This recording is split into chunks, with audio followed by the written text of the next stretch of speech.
ನೋಡಿ, ಆಡಳಿತ ಪಕ್ಷ ಇರ್ಬೋದು, ವಿರೋಧ ಪಕ್ಷ ಇರ್ಬೋದು, ಮಾನ್ಯ ಶಾಸಕರಿರ್ಬೋದು, ಮಂತ್ರಿಗಳಿರ್ಬೋದು, ನನ್ನನ್ನು ಹಿಡ್ಕೊಂಡು ನಾವು ಕಿತ್ತೂರು ಕರ್ನಾಟಕ ಭಾಗದ ಒಂದು ಏಳ್ಗೆ ಆಗಲಿ, ಒಂದು ಬೆಳವಣಿಗೆ ಆಗಲಿ, ಅಭಿವೃದ್ಧಿ ಆಗಲಿ ಅಂತ ನಾವು ವಿಚಾರವನ್ನು ಮಾಡುವಂಥ ಹೊತ್ತಿನಲ್ಲಿ ಎಲ್ಲರಿಗೂ ಜವಾಬ್ದಾರಿ ಇದೆ. ಎಲ್ಲರಿಗೂ ಒಂದು ಮಾತನ್ನು ಹೇಳಲಿಕ್ಕೆ ಬಯಸ್ತೇನೆ. ಈ ಒಂದು ಭಾಗದ ಒಬ್ಬ ಶಾಸಕಿಯಾಗಿ ನಮ್ಮ ಭಾಗ ಭಾಳಷ್ಟು ಹಿಂದುಳಿದಂಥ ಭಾಗ, ನಮಗೂ ಕೂಡ ಅದರ ಅರಿವಿದೆ. ಸಾಕಷ್ಟು ನೀರಾವರಿ ಯೋಜನೆಗಳು ಬರಬೇಕು, ಸಾಕಷ್ಟು ಸರ್ಕಾರಿ ಅನುದಾನ ಇನ್ನೂ ನಮ್ಮ ಈ ಭಾಗಕ್ಕೆ ಬರಬೇಕು.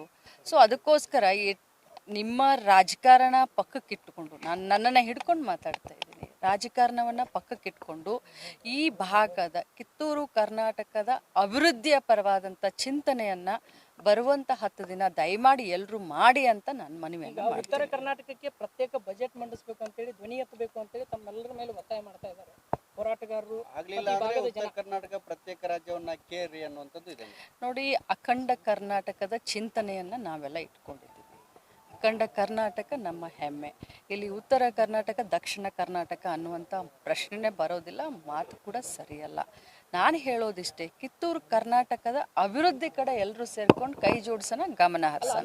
ಪ್ರತ್ಯೇಕ ಬಜೆಟ್ ಸುವರ್ಣ ವಿಧಾನಸೌಧಕ್ಕೆ ಬಿಜೆಪಿ ಮುತ್ತಿಗೆ ಕರೆ ಕೊಟ್ಟಿದ್ದಾರೆ. 20,000 ರೈತರನ್ನ ಸೇರಿಸಿ ರೈತ ವಿರೋಧಿ ಸರ್ಕಾರ ಅಂತೇಳಿ ಪ್ರತಿಭಟನೆ ಮಾಡೋಕೆ ಮುಂದಾಗಿದ್ದಾರೆ. ನೋಡಿ, BJP ಅವರಿಗೆ ನೈತಿಕತೆ ಇಲ್ಲ, ರೈತರ ಬಗ್ಗೆ ಮಾತನಾಡುವಂಥ ನೈತಿಕತೆನೇ ಇಲ್ಲ. 11 ತಿಂಗಳು ಡೆಲ್ಲಿಯಲ್ಲಿ ರೈತರ ಹೋರಾಟ ಆಯಿತು. 120 ಜನ ಏನೋ ತೀರ್ಕೊಂಡ್ರು. ಅವರ ಹೋಮ್ ಮಿನಿಸ್ಟ್ರ್ ಮಗನೇ, ಆ ಪಕ್ಷದ ಹೋಮ್ ಮಿನಿಸ್ಟ್ರ್ ಮಗನೇ ರೈತರ ಮೇಲೆ ಗಾಡಿಯನ್ನು ಹತ್ಸ್ಕೊಂಡು ಹೋಗೋದು, ರೈತರು ಸತ್ತಿದ್ದು, ರೈತರ ಹೋರಾಟ ಮಾಡಿದ್ರು. ಅದನ್ನು ಮಾಧ್ಯಮದವ್ರು ನೀವೇ ಸಹೋದರಗಳು ನಮಗೆ ತೋರಿಸಿದ್ದೀರಾ. BJPಗೆ ಯಾವ ನೈತಿಕತೆ ಇದೆ? ಗೋಲಿಬಾರವನ್ನು ಹಾವೇರಿಯಲ್ಲಿ ಮಾಡಿಸಿದಂಥ BJPಯವರು, ಮಹದಾಯಿ ಯೋಜನೆ ಆಗಿದೆ ಅಂತ ಹೇಳಿ ಇಲೆಕ್ಷನ್ಕಿನ್ನ ಮುಂಚೆ ಹುಬ್ಳಿ ಧಾರವಾಡದಲ್ಲಿ ಪೇಡೆಯನ್ನು ಹಂಚಿದಂಥ BJPಯವರು ಇವತ್ತು ಮೊಸಳೆ ಕಣ್ಣೀರನ್ನು ಸುರಿಸಿ ರೈತರ ಪರವಾಗಿದ್ದೀವಿ ಅಂತ ಹೇಳಿದ್ರೆ, ದಯಮಾಡಿ ರೈತರು ಕೂಡ ಇವತ್ತು ಅರ್ಥ ಮಾಡ್ಕೊಳ್ಬೇಕು, ಯಾರು ನಿಮ್ಮ ಪರವಾಗಿದ್ದಾರೆ, ಯಾರು ನಿಮ್ಮ ಪರವಾಗಿ ಕಾಳಜಿಯನ್ನು ತೆಗೆದುಕೊಳ್ತಾರೆ. ವಿದ್ಯುತ್ ಶಕ್ತಿ ಕೊಟ್ಟಂಥವ್ರು ಯಾರು? ಪುಕ್ಕಟೆಯಾಗಿ ವಿದ್ಯುತ್ ಶಕ್ತಿಯನ್ನು ಕೊಟ್ಟಂಥವ್ರು ಯಾರು? ಜೈ ಜವಾನ್ ಜೈ ಕಿಸಾನ್ ಅಂತ ಹೇಳದಂಥವ್ರು ಯಾರು? ರೈತರ ಬಗ್ಗೆ ಪ್ರಾಮಾಣಿಕವಾಗಿ ನಮಗೆ ಆಸಕ್ತಿ ಇದೆ, ಅವರ ಒಳಿತನ್ನು ಬಯಸುವಂಥವ್ರು ನಾವು. ರೈತರ ಬಗ್ಗೆ ರಾಜಕಾರಣ ಮಾಡೋದನ್ನು ಸಲ್ಲ ಅಂತ ಹೇಳಲಿಕ್ಕೆ ಬಯಸ್ತೇನೆ. ಭಾಳ ದಿನದಿಂದ ಒತ್ತಾಯ ಇದೆ. ಮುಖ್ಯಮಂತ್ರಿಗಳು ಇಲ್ಲಿ ಲೋಕಲ್ ಶಾಸಕರ ಜೊತೆ ಮಾತಾಡ್ತೀವಿ, ನಿಮ್ಮ ಜೊತೆ ಮಾತಾಡ್ತೀವಿ. ಹೌದು, ಮೊನ್ನೆ ನಾವು ಮಂಗಳೂರಿಗೆ ಹೋಗೋದಂಥ ಸಂದರ್ಭದಲ್ಲಿ ಒಂದು ಕಾರ್ಯಕ್ರಮಕ್ಕೆ ನಾನು, ಸತೀಶ್ ಜಾರಕಿಹೊಳಿ ಅವರು, ಮಾನ್ಯ ಮುಖ್ಯಮಂತ್ರಿಗಳು, ನಾವೆಲ್ಲ ಮಂಗಳೂರಿಗೆ ಹೋಗಿದ್ವಿ 3-4 ದಿನದ ಹಿಂದೆ. ಆ ಸಂದರ್ಭದಲ್ಲಿ ಕೂಡ ಚರ್ಚೆ ಬಂತು.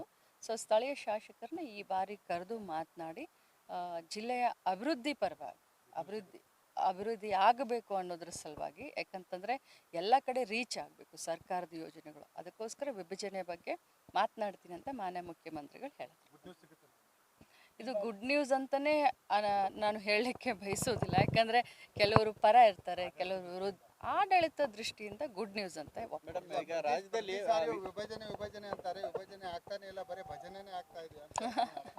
ನೀವು ಒಂದು ಸ್ವಲ್ಪ ಜಾಸ್ತಿ ಭಜನೆ ನಮ್ಮ ಜೊತೆ ಮಾಡಿ, ಎಲ್ಲರೂ ಸೇರಿಕೊಂಡು ಆಡಳಿತ ದೃಷ್ಟಿಯಿಂದ ಒಳ್ಳೆ ನಿರ್ಣಯ ತೆಗೆದುಕೊಳ್ಳೋಣ.